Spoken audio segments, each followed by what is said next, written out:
Hello friends, जैसे कि आप देख रहे हैं यहाँ पर दो इक्वेशंस हैं। एक है x plus y equal to 5 और मैं क्या करूँगा, इस 5 को ले जाऊँगा इधर दूसरी तरफ, है ना। इस 5 को ले जाएंगे हम दूसरी तरफ, इस 5 को उठा के इधर ले जाएंगे तो -5 हो जाएगा, ठीक है। +5 यहाँ से उधर चले जाएगा, -5 हो जाएगा। और ये हमें ले जाना ही पड़ता है हर वक्त, क्योंकि हमें a1 b1 c1 निकालने हैं। और a1 b1 c1 आप तभी निकाल सकते हैं जब तीनों एक ही साइड हो, ठीक है। इसीलिए 5 को उधर ले जाना पड़ा। हर चीज़ का कारण होता है, बिना वजह के कोई बात नहीं की जाती है। Is it clear? Okay.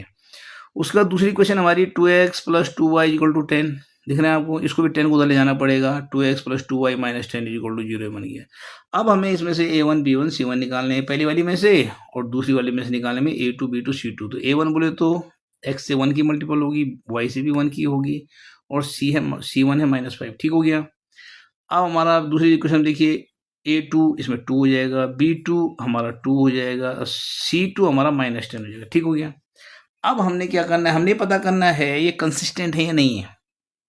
Okay, तो इसके लिए क्या होता है कि a1/a2 आपको निकालना होता है, जो है 1/2, b1, ये गलती से कट गया यहाँ पे, देखिए आप।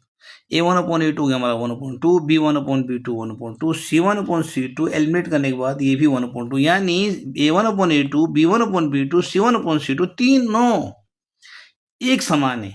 यानी इसमें एक लाइन होगी, जिसका आंसर आएगा, एक लाइन होगी, उसी के ऊपर दूसरी लाइन होगी। ये इसका आंसर होना है, ठीक हो गया। क्योंकि तीनों ही रेशियो हमारे बराबर है, तीनों रेशियो हमारे क्या है, बराबर हैं। तो चलिए बनाते हैं। So the pair of liner equation is consistent. तो आपने x plus 2y equal to 5 यानी y इक्वल टू 5 माइनस 6। अब x की वैल्यू मानते हैं, x आपने 0 माना, सॉरी x आपने 0 माना, तो 5 माइनस 0 इक्वल टू 5 यानी 5 रहेगा। जब x माना तो ये जाएगा। फिर आपने x इक्वल टू माना 2 यानी 5 माइनस 2 इक्वल टू 3, x 2 माना तो y माना 3।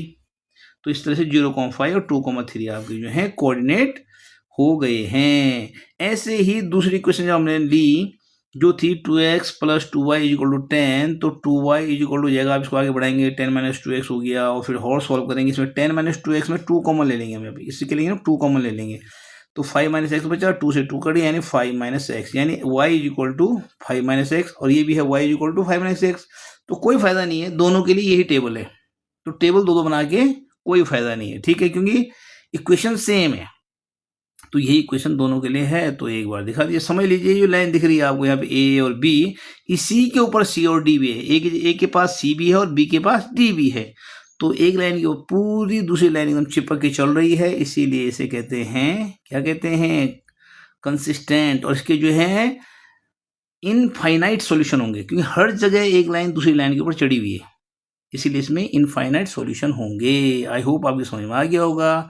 Thank you.